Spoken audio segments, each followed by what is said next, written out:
Kai Greene knows bodybuilding is a science. Get the science right with Muscle Meds. Welcome and hello everybody out there in muscle development land.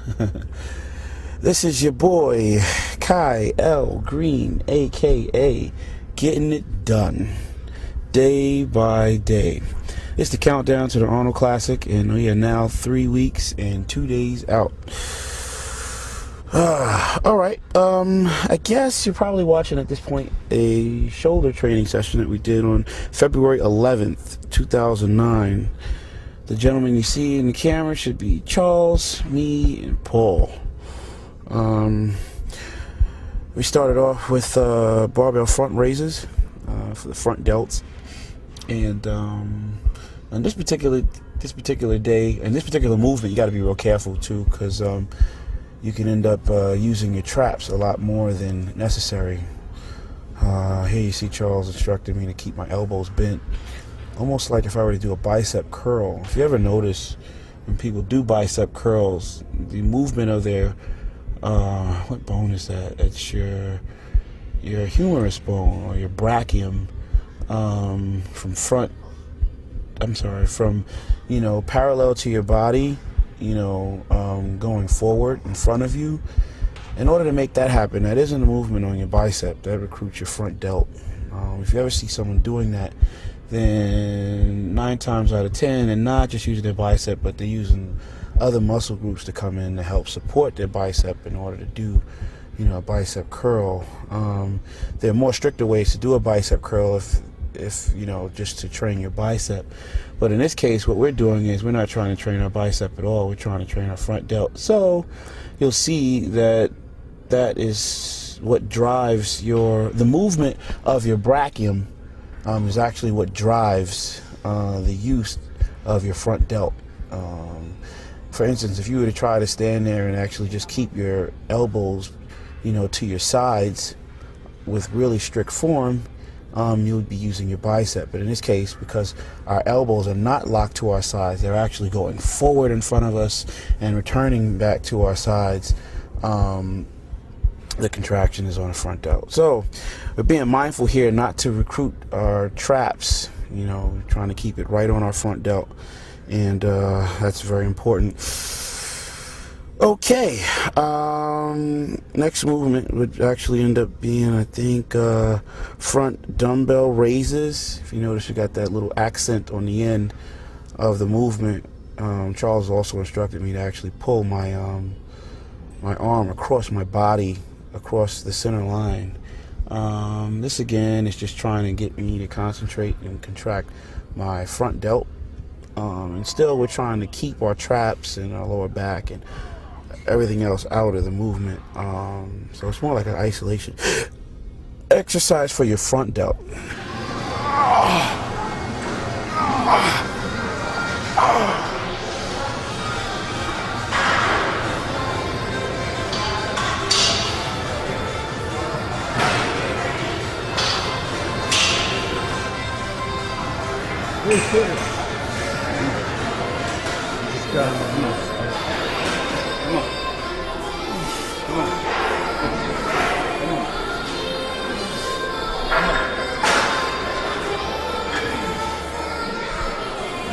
Come across.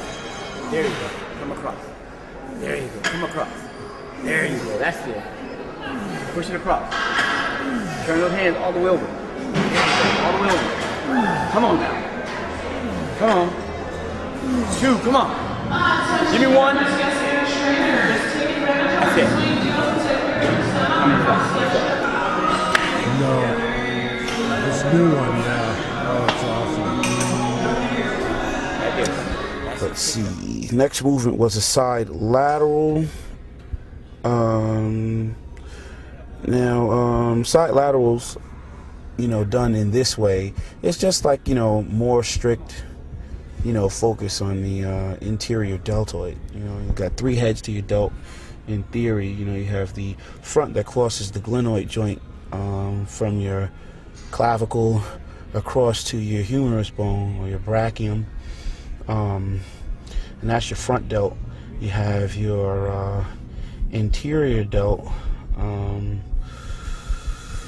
And then you have your rear delt, posterior head. All three of them make up your shoulder with your traps. So the lateral head of your deltoid is what is actually being recruited on most when doing a side lateral. And I guess in doing it this way just really allows you to try to isolate more of that interior deltoid. Let's see, so there, trying to keep my elbows up, my forearm, my wrists down, and allow my interior delt to drive the elevation of my humerus bone. Anyway.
Push it, push it. Good. Come on. Come on. Pick it up. Up. Up. Come on. That's it. Got it.